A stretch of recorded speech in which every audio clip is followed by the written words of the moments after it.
हाँ तो नमस्कार दोस्तों, स्वागत है आपका अपने चैनल स्टडी अड्डा में। तो दोस्तों फाइनली आप सभी लोगों के लिए एक बहुत बड़ी खुशखबरी है कि जिसका हमें बहुत दिनों से इंतज़ार था, वो जो खुशखबरी है आज आप सभी के सामने बिल्कुल आ गई है। तो सबसे पहले तो मैं भाई उन सभी लोगों को बहुत बहुत बधाइयाँ देना चाहूँगा जो इसका इंतज़ार कर रहे थे, और उन सभी का बहुत बहुत धन्यवाद है जिन्होंने इस भर्ती को निकलवाने के लिए बहुत सारे प्रयास किए हैं।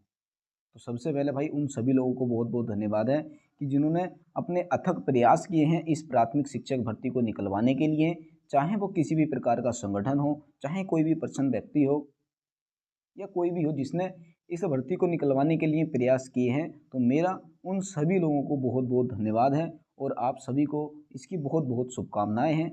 जैसा कि आप यहाँ पर देख रहे हैं, साफ साफ ऊपर लिखा है कि कार्यालय जिला शिक्षा अधिकारी प्रारंभिक शिक्षा बागेश्वर। और मैंने जो सुबह एक वीडियो डाली थी अपने यूट्यूब चैनल पर, उस पर भी मैंने आपको बता दिया था कि आज 7 और 8 इन 2 दिनों में आपको सारी की सारी विज्ञप्ति देखने को मिल ही जाएंगी।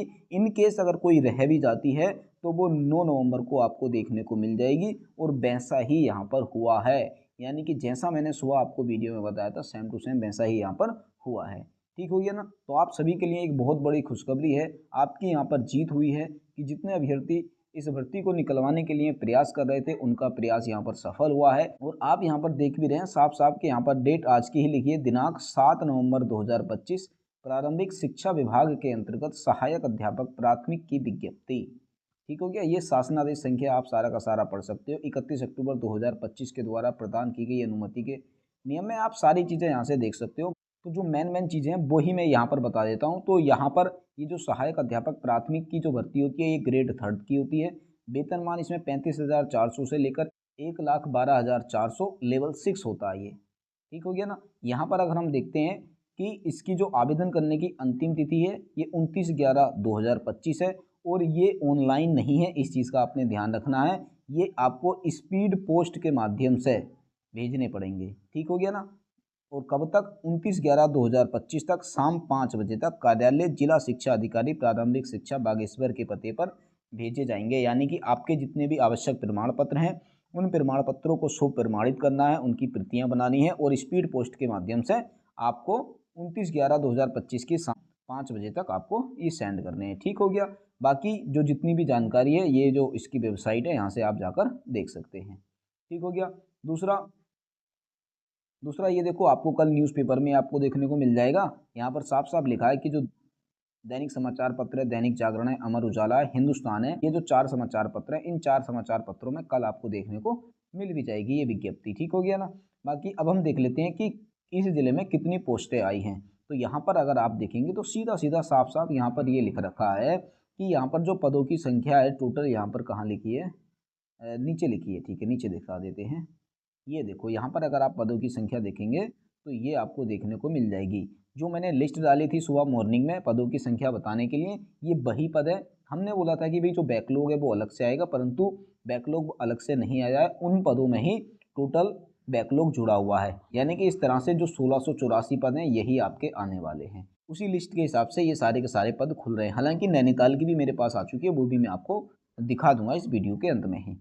ठीक हो गया। तो यहाँ से आप देखेंगे सहायक अध्यापक प्राथमिक, यहाँ पर 102 फ्रेश पद हैं, बाकी जो 16 पद हैं ये बैकलॉग के हैं। ठीक है, सहायक अध्यापक प्राथमिक बैकलॉग। बहुत सारे बच्चों का ये क्वेश्चन रहता है कि जो सर फ्रेश पद हैं और बैकलॉग के पद हैं क्या इन दोनों के लिए अलग अलग फार्म भरना पड़ता है? तो इसका आंसर होगा नहीं, आपको सिर्फ एक ही फार्म भरना है और एक ही फार्म में ये दोनों आपके खुद ही काउंट हो जाते हैं। ठीक है, यहाँ पर टोटल 102 सीटें हैं, 16 ये है। अगर आप इन दोनों को ऐड कर लेते हैं तो ये आपके 102 और 16 हो जाते हैं 118। यानी कि बागेश्वर जिले के अंदर कुल पदों की संख्या 118 है, जिसमें फ्रेश पद 102 हैं। ठीक हो गया। यहाँ पर आप देखेंगे अनुसूचित जाति के लिए 19 है, अन्य पिछड़ा वर्ग के लिए 14 हैं, और EWS के लिए 10 हैं, अनुसूचित जनजाति के लिए 3 हैं, अनारक्षित के 56 पद हैं। ठीक है, तो ये आपको बाकी आप यहाँ पर देख सकते हैं। दिव्यांगजन हेतु 4 पद आरक्षित हैं। इस तरह से आप ये सारा का सारा देख सकते हैं। ठीक हो गया ना। बाकी देखो पदों की संख्या तो आपको पता ही होता है कि घट बढ़ सकती है, हर भर्ती में ऐसा लिखा होता है। ठीक है, वो ये कहीं घटती भी और कहीं बढ़ती भी है। यहाँ पर आप देखेंगे कि जो 50% पद हैं वो विज्ञान के होंगे और 50% विज्ञानेतर यानी कि कला वर्ग के होंगे। ठीक हो गया ना। बाकी इसके साथ साथ में अगर हम योग्यता की बात करेंगे तो सबसे पहले इसमें वह व्यक्ति अप्लाई नहीं कर सकते हैं जो कि समान पद पर कार्यरत हैं, यानी कि राज्य के अंतर्गत राजकीय प्राथमिक विद्यालय में सहायक अध्यापक प्राथमिक के पद पर कार्यरत हैं, यानी कि जो ऑलरेडी सहायक अध्यापक प्राथमिक के पद पर कार्य कर रहे हैं उनको इस बार मौका नहीं दिया जाएगा। अगर वो अप्लाई भी करते हैं तो उनका जो अभ्यर्थन होगा वो निरस्त कर दिया जाएगा। ठीक हो गया। बाकी इसकी अगर हम योग्यता की बात करते हैं तो पहले नंबर पर इनकी योग्यता है कि किसी भी विश्वविद्यालय से स्नातक की उपाधि होनी चाहिए। दूसरा, आवेदन पत्र की अंतिम तिथि तक यानी कि 29/11/2025 तक जो भी आपके डॉक्यूमेंट्स हैं वो बिल्कुल कंप्लीट होने चाहिए। इसके बाद कोई भी जो निर्गत प्रमाण पत्र होगा वो मान्य नहीं होगा। तीसरे में यह है कि आपने डीएलएड किया हुआ होना चाहिए, जिसको हम बीटीसी के नाम से भी जानते हैं। दूसरा, 4 वर्षीय बीएलएड भी इसमें योग्य माना जाएगा। शिक्षा छात्र यानी कि विशेष शिक्षा में जिसने डीएड किया हुआ है वह भी यहाँ पर मान्य होगा। चौथा अगर हम पॉइंट देखते हैं, ये फोर्थ पॉइंट में रहता है कि राजकीय प्राथमिक विद्यालयों में कार्यरत ऐसे शिक्षा मित्र, यानी कि यहाँ पर शिक्षा मित्रों को भी मौका मिलने वाला है। ठीक हो गया। 5वें नंबर पर अगर हम देख लेते हैं तो 5वें नंबर पे आ जाता है हमारे पास, यानी कि ये है कि जिन लोगों ने एनआईओएस से डीएलएड किया हुआ है वो भी इसमें वैध माना जाएगा। ठीक हो गया। छठी जो योग्यता है वो ये योग्यता ये है कि आपका यूटेट या फिर सीटेट फर्स्ट उत्तीर्ण होना चाहिए।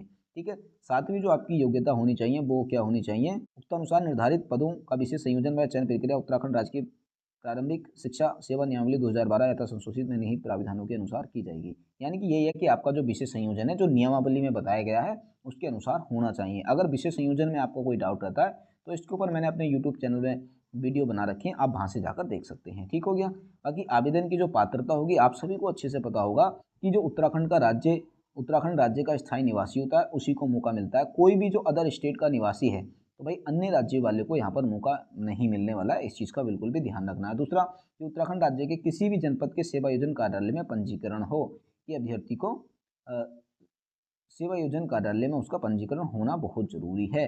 तीसरी जो योग्यता यह है कि बहुत सारे अभ्यर्थी ऐसे होते हैं जो कि बाहर चले जाते हैं, तो भाई बस उनके लिए भी यहाँ पर मौका यहाँ पर उनको मिलने वाला है। कंडीशन दी है, पढ़ लेना। दूसरा, अगर हम बात करते हैं कि यहाँ पर आयु की, तो उनकी जो आयु सीमा होनी चाहिए 1 जुलाई 2025 को 21 वर्ष से कम और 42 वर्ष से अधिक नहीं होनी चाहिए, यानी कि 21 से 42 के बीच में होने चाहिए वो। ठीक हो गया। दूसरा, बाकी नियमानुसार छूट भी प्रदान की जाती है, ये आप सभी को अच्छे से पता ही होगा। अगला अगर हम बात करते हैं कि आरक्षित वर्गों के अभ्यर्थियों एवं अन्य श्रेणी के अभ्यर्थियों को आरक्षण भर्ती के समय प्रदत्त राज्य, यानी कि आरक्षण भी इनको सभी को मिलेगा, इसमें कोई दिक्कत वाली बात है नहीं। बाकी यहाँ पर जो चीज़ें हैं इनमें कोई ज़्यादा नई बात नहीं कही गई है, सारे के सारे स्पष्ट हैं, आप सभी को अच्छे से पता होगा। बाकी इस बार हम बात करते हैं कि जो स्वयं का पता लिखा हुआ लिफाफा होता है, पिछली बार हर बार 30 रुपये के जो डाक टिकट हैं वो मांगे जाते थे, परंतु इस बार क्या है उनको 55 रुपये कर दिया गया है, तो इस चीज़ का भी थोड़ा सा ध्यान रख लेना है। ठीक हो गया। बाकी जितने भी आपके डॉक्यूमेंट्स होंगे उन सभी को आपने यहाँ पर लगाना है। बाकी जो आपका डिप्लोमा है डीएलएड, तो उसमें आपने क्या करना है, लिखित और प्रयोगात्मक विषय के जो प्राप्तांक हैं उनको अलग अलग आपने लिखना है। ठीक हो गया। आगे कोई दिक्कत नहीं होगी। बाकी जब आपका जो डॉक्यूमेंट वेरिफिकेशन होगा तो इसके अंदर आप जो भी डॉक्यूमेंट्स लगाएंगे उनकी वहाँ पर जांच भी कर ली जाएगी। बाकी अंतिम तिथि के उपरांत अगर यानी कि 29/11/2025 शाम 5 बजे के बाद अगर किसी का भी जो पत्र आवेदन पत्र वहाँ पर पहुँचता है तो वो स्वीकार नहीं किया जाएगा। साधारण डाक दस्ती कोरियर से प्राप्त आवेदन पत्र किसी भी दशा में स्वीकार नहीं होंगे, यानी कि आपने क्या करना है भाई, स्पीड पोस्ट ही करना पड़ेगा, इस चीज़ का ध्यान रखना है। कभी कोई सोचे कि मैं साधारण डाक कोरियर या फिर दस्ती के माध्यम से आवेदन पत्र भेज देता हूँ तो वो स्वीकार नहीं होगा, इस चीज़ का भी बिल्कुल ध्यान रखना है। आवेदन पत्र के ऊपर लिफाफे पर मोटे अक्षरों में सहायक अध्यापक प्राथमिक संबंधित जनपद का नाम हेतु आवेदन पत्र विज्ञप्ति संख्या सहित अवश्य अंकित करें। बाकी ये जो लिफाफा है किस तरह से भरते हैं, कैसे भरते हैं, फार्म कैसे भरते हैं, इसके लिए मैं एक अन्य वीडियो जरूर लेकर आऊँगा। उसके लिए आपको क्या करना पड़ेगा भाई, हमारे चैनल को सब्सक्राइब कर लेना ताकि वो जो जानकारी है आपको समय से मिलती रहे। बाकी आप यहाँ पर देखेंगे ये आज के ही साइन हो रखे हैं। बाकी इसमें जितनी भी चीज़ें थी मैंने आपको बता दी हैं।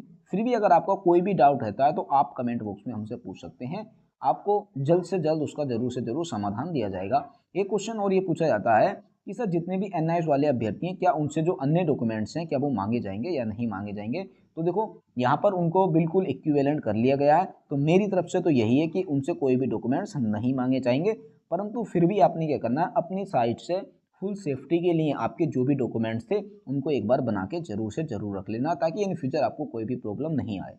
तो आपने डॉक्यूमेंट्स जरूर बनवा लेने हैं।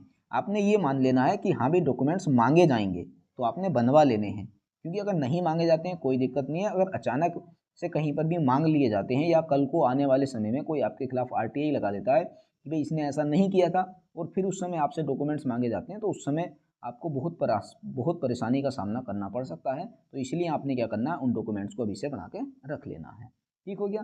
बाकी जितने भी आपके डाउट बन सकते थे, उम्मीद है मैंने सारे के सारे यहाँ पर आपको बता दिए होंगे। फिर भी अगर आपका कोई डाउट रहता है तो कमेंट बॉक्स आपके लिए ओपन है, आप जी भर के कमेंट कर सकते हैं। बाकी अब हम बात कर लेते हैं अन्य जिलों की विज्ञप्ति की। तो जैसा आप यहाँ पर देख रहे हैं कि ये पिथौरागढ़ जिले की विज्ञप्ति है और यहाँ पर अगर आप टोटल पद देखते हैं तो देखो यहाँ पर 80 जो है वो फ्रेश पद हैं और बैकलॉग के पद जो देखेंगे तो उनकी संख्या 23 यहाँ पर रहने वाली है। इसी तरह से आप अन्य जिले भी देख सकते हैं। ये देखो अगर आप इस विज्ञप्ति को देखते हैं तो ये अल्मोड़ा जिले की है और अगर आप यहाँ पर पदों की संख्या देखेंगे तो यहाँ पर आपको देखो ये 7 नवंबर की डेट है, अल्मोड़ा जिले की है, 216 है। और अगर यहाँ पर आप बैकलॉग पदों की संख्या देखते हो तो बैकलॉग यहाँ पर 25 हैं। ठीक हो गया। इसी तरह से अगर आप उत्तरकाशी की विज्ञप्ति देखते हैं तो उत्तरकाशी में जो पदों की हमारी संख्या रहेगी वो जो फ्रेश पद हैं वो 90 हैं और 44 क्या है बैकलॉग है। बहुत अच्छा खासा बैकलॉग है यहाँ पर।